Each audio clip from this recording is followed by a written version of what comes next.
Hi, everyone. Oh, you can be seated. Hi, everyone. Good morning. My name is Ava Hooten, and my pronouns are she, her, hers. My parents are Tim and Katie Hooten, and they started coming to All Saints before I was born, volunteering with CYF, and my dad served on the vestry. My sister Josie and I were baptized here, and the songs in communion were my favorite part of the service. You could say communion helped me refine my sophisticated palate. When I was 4, I was removed too quickly from the altar, and I only got a wafer. So I yelled loud enough for that classic church echo, "I want my wine!" I participated in choir from the time I was 5 years old, and I went on the Seattle choir tour. And I made a lot of friends here. And then when I was 10, my family and I moved to the faraway land of Culver City. And we paused our All Saints experience until I rejoined choir in 8th grade and I started coming to youth group. That pretty much sums up my backstory. All Saints has been a critical community for my identity formation. It's a second home and basically like the physical representation of my childhood. When my dad and I were both diagnosed with leukemia in 2007, many All Saints families brought us meals, and Wilma Jacobson, my godmother, brought communion to the hospital.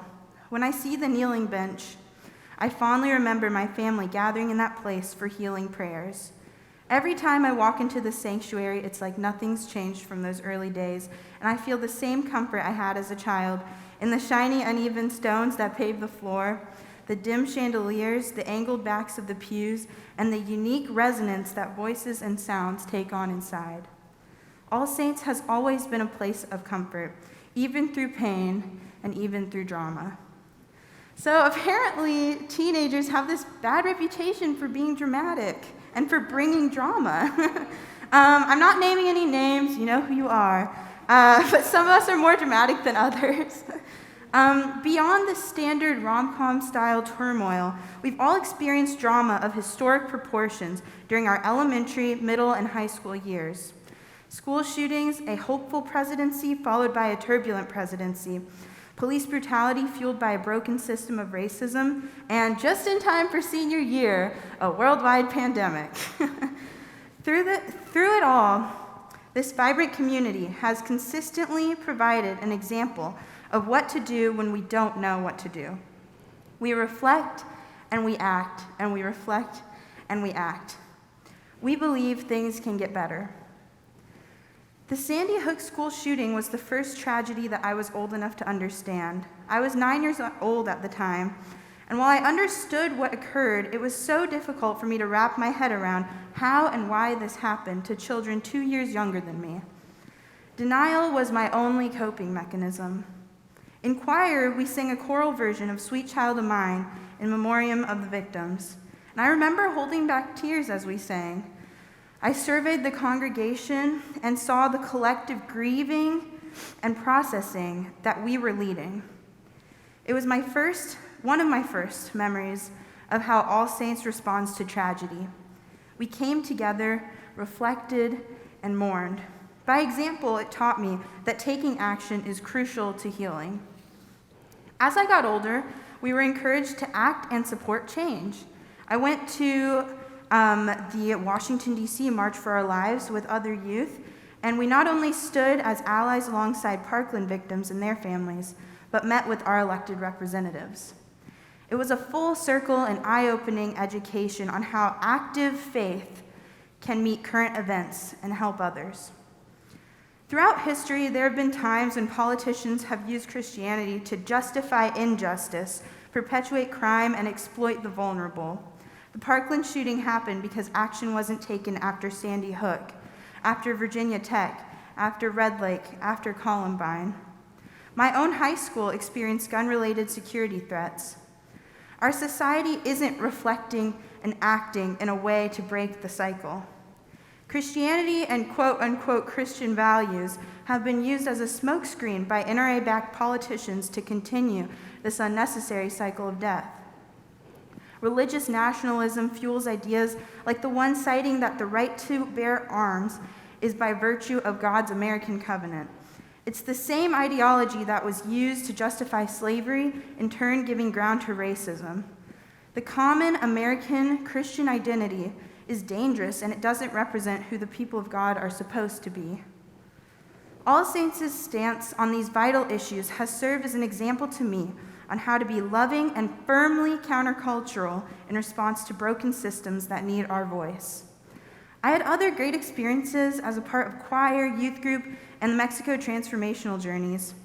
Another experience that was truly identity forming was the Seekers confirmation class. Shout out to the Seekers class of 2018. And this was led by a key mentor and friend of my family and many other families, Jeremy Langell. On our retreat, we had to work together to form a single shared creed that we all agreed with. There's so much baggage to what it means to be a follower of God, and some of us wouldn't even label ourselves in that way. And we wanted to avoid associations with things that were toxic. And the creed exercise was definitely a highlight and a memorable couple of hours for all involved. There was some arguing and crying. Back to dramatic teenagers again. But it culminated in an eventual bonding and agreement. The final version of the contested line reads, "God dwells in us and/or with us." We couldn't come to an agreement as to which conjunction to use, but either way, we agreed that whatever God represents to each of us, it is ever present in our lives, a source of hope, justice, love, and/or light. At All Saints, those qualities of Jesus and God are used to sustain our contemplative response and fuel our outward action. We've especially needed these values during this past year. The pandemic interrupted daily life and in-person choir and youth group meetings, and while we tried to fight it, we all had to deal with isolation, loneliness, and being tired of people in our homes. Last Sunday, Miss Jenny led us in our spring concert, which also involved senior goodbyes. And we're the largest graduating group in Miss Jenny's years, and she still found time to thoughtfully prepare 12 individual letters. In the one she wrote to me, she talked about how I kept coming back. I moved and I came back to choir. I got busy with sports and I came back. I got busy with volunteering and I came back. And this week I spent time thinking and reflecting about how the invitation to come back is always here at All Saints. The door is always open. Whoever you are and wherever you find yourself on your journey of faith, you're welcome here. As I prepare to go away to college, I know that I always have a place at All Saints. Even at a distance, I can access that connection that brings me back. This home is embedded in me. Action and reflection is embedded in me. Thank you for investing in me and being a part of my story, a story that doesn't end here. I'll think of my friends, my mentors, the dim chandeliers, the angled backs of the pews, and the open arms that tell me I can always come home.